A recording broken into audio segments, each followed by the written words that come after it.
Ross, hindi raw nagtutugma sa mga ebidensya at salaysay ng mga testigo ang umano'y motibo ng bullying. Sa pamamagitan kahapon dito sa Salaysay National High School, galang iginigit si Alcalde ng Tacloban City na si Mayor Alfredo Romualdez, kasama si Mayor Romualdez. Pinakapagpapagpapagpapagpapagpapag sa kanila ng ilang opisyal ng DepEd Tacloban kasama mismo ang Immigration Secretary na si Fanny Angara. Sa panayam natin kay Mayor, nanawagan siya na wag munang magpakagat ng aniyay mga haka-hakang informasyon kaugnay sa trahedya. Hayaan daw sanang bumulong ang investigasyon. Kung matatandaan kasi Ruth, na mismong ang Public Information Office ng Tacloban, police, ang nakumpirma na isa umano ang bullying sa tinitingnan ang gulo kung bakit umano nagawa ng dalawang suspect ang pamamagitan sa hapon. May panawagan din na si Mayor Romualdez sa tamang pagdisiplina ng mga magulang sa kanilang mga anak. Pakinggan natin ang kanyang pahayag.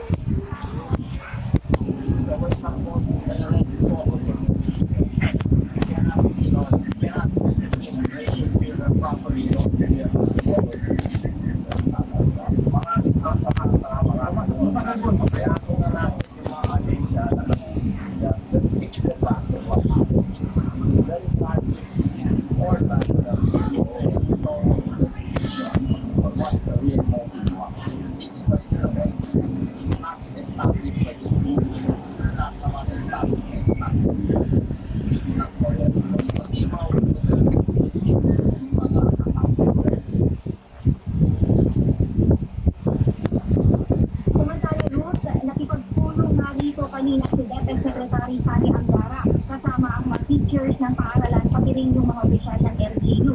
Ayon sa palihim, hindi pa nila masasabi ngayon kung may kapabayaan ba ang pamunuan ng eskwelahan. Karamihan daw kasi sa mga guro at estudyante ay hindi pa handa na ang kwento. Katunayan, kwento sa atin ni Secretary Angara kanina Ruth, nahimatay pa raw ang principal ng school nung siya na magre-record sa meeting. So, maraw kasi yung inabot ng mga itong kasunod ng pamamarila. Sabi ni Angara na monitor na raw nila ang mga ganitong insidente kahit sa ibang institusyon. Pakinggan natin ang kanyang pahayag. We're very concerned na ayaw natin kasi nga meron sa iyo parang may copycat killing so nakiusap din tayo sa media na sana in a way to glorify kasi yung iba daw sabi nila yung ibang bata ang panindigan nila sa sarili nila parang yung like nila sa social media gagawa nila ng kakaiba o kapagalagan o nasabi ni Mayor yun na parang may gang related especially after the pandemic dumami daw yung parang gamit. Hindi parang walang outlet yung mga bata. So, again, just mga bata. Pag daw, napakawas yung dalawang klase mga kaibigan. Yan muna ang latest sa Rumas. Dito po, dito naman sa mga biktima, nasaan na ba yung mga labi, ang mga nasabi? Yes, Ruth. Kagabi, pagkatapos silang kanina nilang mga bahay. Sa pa-April, binanggit mo na rin kanina, no, yung nagpapakita ng trauma, yung ilang mga guro. Patungkol pa dyan ay may ginawa na halimbawang debriefing ang DSWD, hindi lang dito sa mga guro, kundi dito sa mga iba pang estudyante na nakakita. Dyan, at even yung mga injured dyan sa nangyaring pamamaril. Ruth, kahapon nung nag-ikot tayo, nakita natin na iniisa-isa ng DSWD na kinukuha ang mga estudyante at kinakausap. Nabanggit din nila kanina, hindi po nakaraang araw, nabanggit din nila na iniisa-isa na nila, tinutulungan nila ang mga estudyante para naman mabawasan ang trauma ng kanilang nararamdaman. Hindi lang estudyante, pati rin po ang mga guro. Yan po ang Express Report, the News 5 Stringer April Festa mula sa Tacloban City. Sa kaunting na balita, pinagplanuhan daw ng mahigit isang buwan ng mga suspect ang pamamaril sa isang eskwelahan sa Tacloban City. Iniimbestigahan din ang pagkakatulong ng isa sa mga suspect sa online game na 4box kung saan madalas daw pinapakita ang barilan. At live mula sa Camp Traffic, may Express Report sa Mobile Journal Jazz Paredes Jazz. Ano pa ba ang update at investigasyon?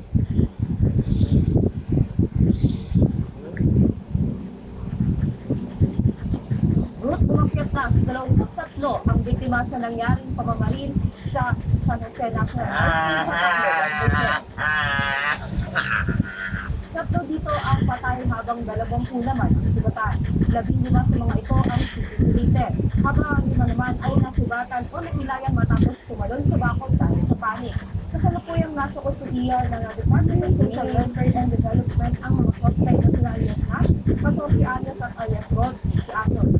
Batay sa investigasyon na isinagawa ng Police Regional Office 8, mahigit isang buwan umanong pinagplanuhan ng mga ito ang pamamaril sa eskwelahan. Hindi ko kumpirmado kung may tinatarget ang mga ito, ngunit ayon daw sa isang witness, mismong ang Police alias Rod ang nagtilibre kung nasa corridor daw ang kanilang hinahanap. Nang malaman daw na wala ang kanilang hinahanap, nagpaputok daw sa bintana alias Nash. Nakita rin sa investigasyon na galing ang 4 basyon ng bala sa 19 Block Buhos na gamit ni alias Nash. Habang ang 15 anyos, isa lamang ang naiputok mula sa gamit ng .38 caliber revolver na baril. Pakinggan natin ang pahayag ng security. Based on information, sir, apparently as i-plan pa nilang pinagplanuhan. As per record, isang bilis lang na itutok yung receiver. Na-recover natin with ganda 5 live ammunition. So sa receiver, isa lang yung naitutok.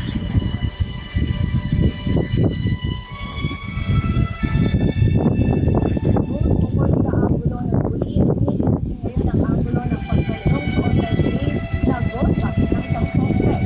Dito kadalasan gumagamit ng baril at armas ang pamatigil. Samantala, itinibawal na ng Cybercrime Investigation Act o CIVIC ang online game na roadblock matapos ang pagkulong pamamaril sa Tacloban City.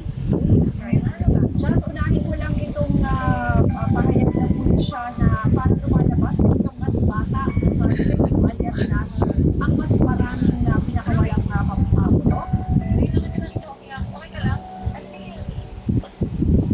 Tama ka sa ito, ayon na rin sa lumabas na investigasyon, itong gamit na 9mm Glock pistol alias gamit na ay 2 magazine daw yung kanyang nagamit. So nakapagpalit pa ng magazine itong bata at ayon din sa panayang natin sa itong kapoy na ay at one point daw ay nadala daw itong alias na sa isang shooting range kung saan niya natutunan itong pagpapalit daw ng magazine at pagbilis ng magazine ng baril. At sa ngayon ay inaalam pa rin kung ilan yung balang tumama ito sa mga biktima itong 9mm Glock pistol. Pagdating naman dun sa edad, ang sinasabi ng pulisya 14 and 15 ng mga suspects, pero nakatitiyak ba or na-check na confirm ba yung kanilang edad? Kasi may mga lumalabas na balita na yung isa ata sa kanila ay repeater o umulit ng school year.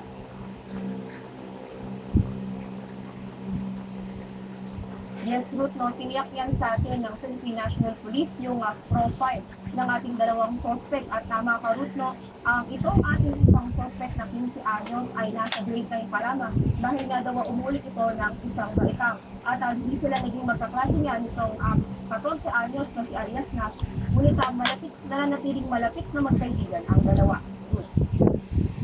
Balikan ko lang din isa pa yung sa issue naman sa autopsy o forensic exam. May update ba dyan, Jack? Good, so ngayon na hindi pa tayo nakatatanggap ng update kung nagsagawa ba ng autopsy o forensic examination ang kapunsan at ang mga otoridad upang malaman o matukoy kung ilan ang tumama at ang kanino bala tumama dito sa mga biktima ng pamamaril. Ngunit ating aalamin yan sa magiging latest update sa atin ng kapunsan. Yung isa mo pang binanggit, Jack, patungkol dito sa pagbaban sa laro ng War Box, anong ibig sabihin yan? So ngayon, hindi na ma-access yan, hindi na ma-download, ano yan ang hindi magagamit dito sa bansa.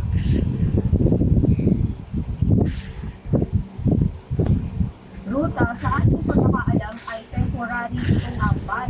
Hindi pa natin alam kung hanggang kailan itong kanilang pagbaba na ayon nga sa CICC ay ginawa ito dahil nga nang malaman na itong grade 9 students ay lulong sa paggamit o paglalaro nitong larong Gorbak. Isa itong marahas at violent at graphic na online game. na maaari daw makasira at makagawa ng iba't ibang armas na maaari nang maka-influensya sa mga players ito. At sa pansamantalang pagbabawal nila no, ay hindi lamang itong boardwalk sa kanilang iniimbestigahan at babantayan. Kanila rin daw paitigtingin pa yung surveillance sa iba pang mga online games and activities na may kagaya o may pagkakahalintulad dito sa boardwalk na ito na violente by nature. At sa ngayon, patuloy din daw silang makikipag-ugnayan at makikipagtulungan sa iba pang ahensya ng gobyerno na nagsasagawa ng investisyon. Hi guys! Another kasama recipe. Yan po ang expert report. Just for it. Kasama ay friends. Matapos na po ang pamamaril sa loob ng paaralan sa Tacloban, muli na ungkat ang usapin tungkol sa juvenile justice and welfare law. Para po talakayin yan, makakapanayam natin si Attorney Maria Soledad Ericito, Mawis din po ng Life Video of the Philippines University College of Law. Magandang hapon po, Attorney Mawis. Magandang hapon po. Maraming salamat sa pag-inaya po. Attorney, ano po ba itong laman ng juvenile justice law? Kasi lumalabas na wala daw po criminal liability itong mga minors pagdating sa mga ganitong krimen. Paliwanag niyo sa akin.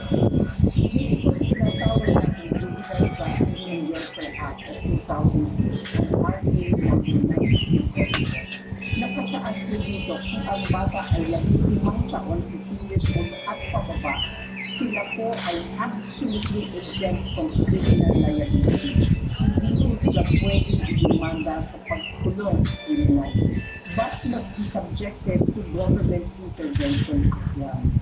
Kailangan mo nilang sumailalim sa isang programa para po naman magkaroon ng pagbabago sa kanila. Pero kung ang bata ko ay between the ages of 15 but under 18, 15 and 1 year, for example, no? The minor is exempt from criminal liability unless they acted with discernment. Ano po yung ibig sabihin, ma'am, ng with discernment? Yung po bang naiintindihan nila yung yun ang kanilang ginawa at yung consequences hindi sa kanilang ginawa. So if they acted with discernment, yan po, mahaharap po sila sa mga criminal proceedings kung nag-forward criminal case po. Unahin ko lang yung sinasabi niyo at na exempt from criminal liability. So, ibig sabihin, masasampahan ng kaso sa korte at pagdating Pag sinabi po natin the minor is absolutely exempt from criminal liability, yung pong pagkakulong, hindi po sila masasampahan ng criminal case. Pero hindi po ibig sabihin yan, wala akong liability kung ang bata po